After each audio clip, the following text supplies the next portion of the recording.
So a sensitive topic is pet care, how we choose to take care of our animals. Everyone has different opinions on it, and everyone thinks that their way is right and that any other way is abusive. But the one point that I'd like to focus on now that I think is universal for everyone is that when you're taking in an animal, you need to know what you're getting yourself into. And that it is to the detriment of the animal to be unprepared for what you're getting yourself into. So, for example, I learned the hard way that there are certain things with horses that you need to look out for.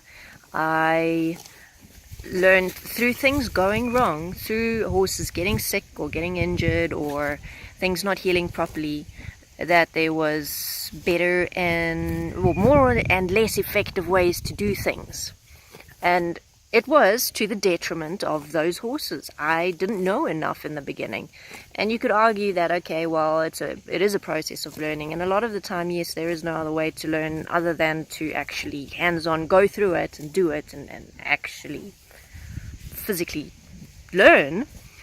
But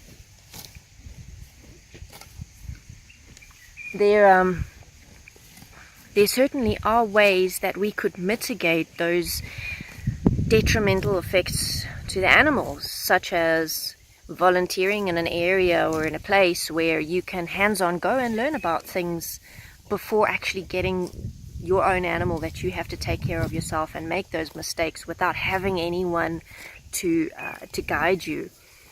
And another thing is, like, especially now that I've never really been into specific dog breeds before, but now that I have a particular breed who has a particular goal, we have a goal with our training, I've learned how many people are incredibly unprepared for taking in dogs, and it ends up with the dog literally spending their entire lifetime in a position that is not best for them, like people getting dogs that are very high energy dogs but not putting in any effort to train them, and also having small children. So when the dogs naturally are hyper around the kids, the solution is to just lock them up in a small yard where no one ever has to go to them. They get fed once a day and that's it, and they literally live their lives in this little yard locked up, or they get chained up, and that's a solution for the human. That's not a solution for the animal, and